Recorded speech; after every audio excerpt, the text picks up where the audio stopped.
Students. उम्मीद है आप ठीक होंगे। हमारा आज का टॉपिक है फ्रेज, क्लॉज एंड सेंटेंस। सबसे पहले हम देखते हैं कि फ्रेज क्या है, फिर हम उसके बाद देखेंगे क्लॉज और उसके बाद हम सेंटेंस को देखेंगे कि सेंटेंस क्या होता है।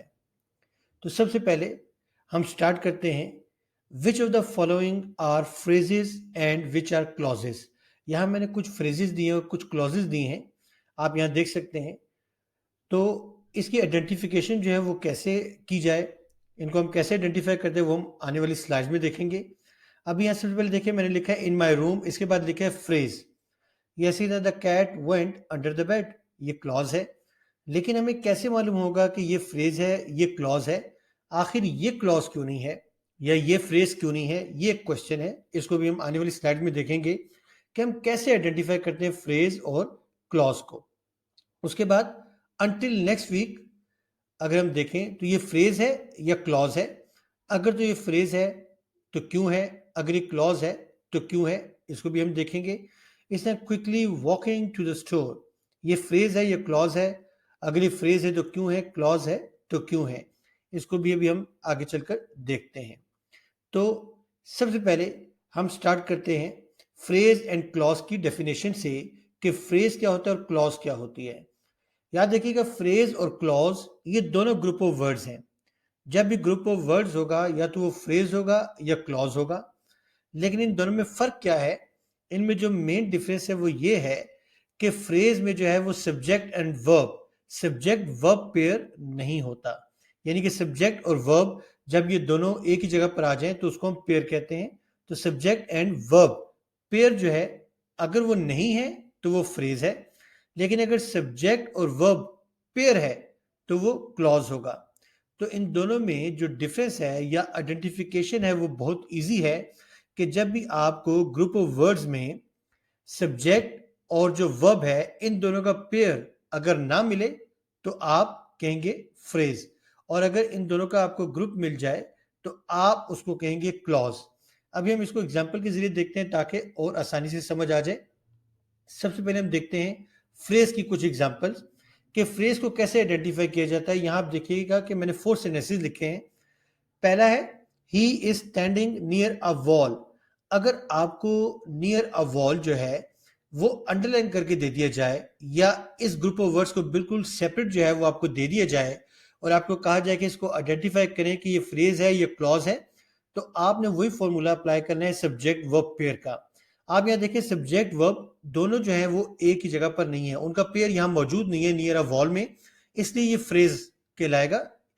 अगर ये सब्जेक्ट और वर्ब यहाँ pair in group of words में जो कि रेड है अगर मौजूद होता है तो वो फिर क्लॉज होता। इसे हम आते हैं सेकंड सेंटेंस में, the girl with blue eyes is my cousin. With blue eyes, अभी आप देख लें इसमें भी सब्जेक्ट और वर्ब ये पेयर मौजूद नहीं है। तो अगर ये पेयर मिसिंग है तो इसका मतलब ये है कि ये जो है ये आपकी फ्रेज है। इसी तरह the big warm coat is mine. अब द बिग वार्म कोट, इसमें आप देखिए सब्जेक्ट वर्ब पेयर पेयर मौजूद नहीं है, तो अगर पेयर मौजूद नहीं है तो ये फ्रेज होगा। इस तरह the author is writing a new book, is writing. अब आप यहां देख लीजिए दोबारा से सब्जेक्ट और वर्ब पेयर मौजूद नहीं है। तो जब भी सब्जेक्ट वर्ब पेयर मिस होगा तो हम उन अंडरलाइन वर्ड्स को, उन हाईलाइटेड वर्ड्स को या उन बोल्ड ग्रुप ऑफ वर्ड्स को हम फ्रेज कहेंगे। इसी तरह हम फ्रेज को थोड़ा सा और देख लेते हैं कि अभी तो हमने देखा कि किसी भी सेंटेंस में एक एक फ्रेज आई है, लेकिन एक सेंटेंस में एक से ज्यादा फ्रेजेस भी हो सकती हैं। फॉर एग्जाम्पल यहाँ एक सेंटेंस लिखा है, I will meet you at 3 PM in front of the gate in the park. आप यहाँ देखें एट 3 PM, एट 3 PM में सब्जेक्ट वर्ब पेयर मौजूद नहीं है, इसलिए ये फ्रेज है। इसी तरह in front of the gate, इसमें भी सब्जेक्ट वर्ब पेयर मौजूद नहीं है, ये भी एक फ्रेज है। इन द पार्क, इसमें भी सब्जेक्ट वर्ब पेयर नहीं है, इसलिए फ्रेज है। तो इस एक सिंगल सेंटेंस में हमने देखा कि हमारे पास 3 फ्रेजेस हैं। तो याद रखिएगा कि फ्रेज हम ग्रुप ऑफ वर्ड्स को कहते हैं जिसमें सब्जेक्ट वर्ब पेयर मौजूद नहीं होता। अब इसके बाद हम आगे चलते हैं क्लॉज पर कि क्लॉज क्या होती है। अभी हमने देखा था कि क्लॉज ग्रुप ऑफ वर्ड्स को कहते हैं जिसमें सब्जेक्ट वर्ब पेयर होता है। अब यहां देखिए, I will join you at 2 PM, ये एक सिंगल सेंटेंस है। इसमें से अगर हम सिर्फ इस पोर्शन को ले लें, आई विल ज्वाइन यू, इस अगर आप पार्ट को ले लें तो आप देखेंगे इसमें सब्जेक्ट वर्ब दोनों मौजूद हैं, तो सब्जेक्ट वर्ब पेयर मौजूद है, इसलिए हम कह सकते हैं आई विल ज्वाइन यू, ये क्लॉज है। इसी तरह the students were shouting in the classroom, आप देखें the students were shouting, subject और वर्ब दोनों मौजूद हैं, तो जब सब्जेक्ट वर्ब पेयर होगा तो वो क्लॉज कहलाएगी। तो आई विल ज्वाइन यू एक क्लॉज है, द स्टूडेंट्स वर शाउटिंग ये भी क्लॉज है। तो अगर आपको ये ग्रुप ऑफ वर्ड्स अंडरलाइन करके दे दिए जाएं तो आप कह सकते हैं कि इसको कि ये क्लॉज है। इसी तरह अगर आपको इस सेकंड सेंटेंस में इन ग्रुप ऑफ वर्ड्स को अंडरलाइन करके दे दिया जाए तो आप कह सकते हैं कि ये क्लॉज है, क्योंकि इसमें सब्जेक्ट वर्ब पेयर है। इसी तरह हमने तक देखा कि एक सेंटेंस में एक क्लॉज है, लेकिन एक सेंटेंस में एक से ज्यादा क्लॉजेस भी हो सकती हैं, जैसा फ्रेजेस थी। हम यहाँ दो सेंटेंसेस को देखते हैं। आप यहाँ फर्स्ट सेंटेंस देखें कि he invited everyone but no one was present there. अब ये जो बट है ये एक कंजंक्शन है, ये एक लिंकिंग वर्ड है जिसने दो मुख्तलिफ क्लॉजेस को लिंक किया है। तो हमने इन क्यों कहा कि दो क्लॉजेस हैं, क्योंकि इस क्लॉज में सब्जेक्ट वर्ब पेयर मौजूद है, और कंजंक्शन के बाद आप देखें कि ये भी क्लॉज है no one was present there, क्योंकि इसमें भी ये जो सब्जेक्ट वर्ब पेयर मौजूद है। तो सब्जेक्ट वर्ब पेयर जब मौजूद होगा तो वो क्लॉज होगी। तो हम कह सकते हैं कि इस एक सेंटेंस में दो क्लॉजेस मौजूद हैं। इसी तरह अब हम सेकंड सेंटेंस पर आते हैं। I went to university and he went to a book shop because he needed a book. अब देखें आई वेंट टू यूनिवर्सिटी, ये आपकी एक क्लॉज है क्योंकि इसमें सब्जेक्ट वर्ब पेयर मौजूद है। उसके बाद कंजंक्शन है, he went to a book shop, again subject verb pair है, ये भी एक क्लॉज है। बिकॉज एक कंजंक्शन है, ही नीडेड अ बुक, इसमें भी सब्जेक्ट वर्ब पेयर है। तो इसका मतलब ये हुआ कि जब भी आपका सब्जेक्ट वर्ब पेयर मौजूद होगा तो उस ग्रुप ऑफ वर्ड्स को आप क्लॉज कह सकते हैं। अभी हमने देखा फ्रेज एंड क्लॉज। अब इसके साथ हम देखते हैं सेंटेंस, कि सेंटेंस क्या होता है। सेंटेंस के बारे में याद रखिएगा कि it is a complete thought, ये इसकी कंडीशन है। इसकी दो कंडीशंस यहां बताई गई हैं। एक तो ये कि कंप्लीट थॉट होगा, कंप्लीट आइडिया होगा, एक इंफॉर्मेशन आपको दी जा रही होगी, और secondly it will be fully punctuated. तो ये दो कंडीशंस हैं, जब ये दो कंडीशन फुलफिल होती हैं तो हम उसको सेंटेंस कहते हैं। Number one, complete thought express करेगा वो group of words, and secondly fully punctuated होगा। फुली पंक्चुएटेड मीन्स कि उसको जो स्टार्टिंग है वो कैपिटल लेटर से होगी, एंडिंग जो है वो किसी पंक्चुएशन मार्क पे होगी। तो जब हम कहते हैं फुली पंक्चुएटेड तो इसका मतलब ये होगा कि वो जो ग्रुप ऑफ वर्ड्स हैं वो स्टार्ट होगी कैपिटल लेटर से और उसके एंड पे पंक्चुएशन मार्क होगा। वो एक्सक्लेमेशन मार्क भी हो सकता है, फुल स्टॉप भी हो सकता है, या फिर क्वेश्चन मार्क भी हो सकता है। तो सेंटेंस के लिए दो कंडीशंस हैं। Number one, it is a complete thought, and number two, it is fully punctuated.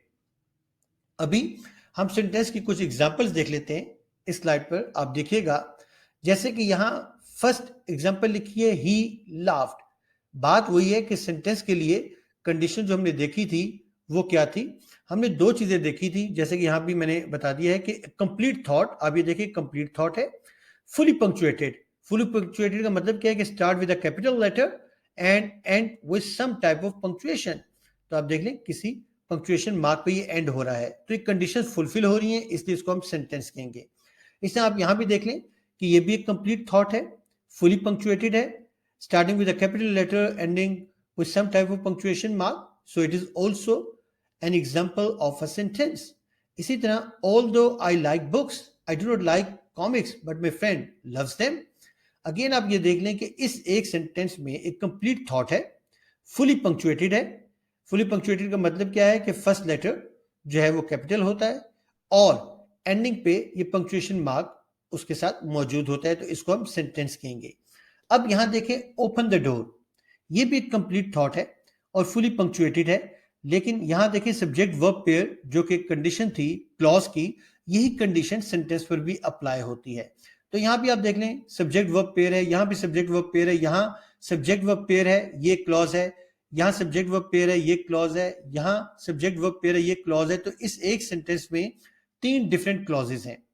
अब इस एक सेंटेंस में आप देखें सब्जेक्ट वर्ब पेयर, वर्ब तो हमें नजर आ रहा है, यहां भी हमें वर्ब नजर आ रहा है, लेकिन सब्जेक्ट मिसिंग है, इसीलिए मैंने यहां दोनों के आगे क्वेश्चन मार्क डाला है। लेकिन उसके बावजूद हम इस तरह के ग्रुप ऑफ वर्ड्स को हमेशा सेंटेंस कहते हैं। ओपन द डोर हमें मालूम है कि एक सेंटेंस है, इंपेरेटिव है, तो हम इसको सेंटेंस क्यों कहते हैं? क्योंकि सेंटेंस के लिए तो कंडीशन है, सब्जेक्ट वर्ब पेयर होना चाहिए।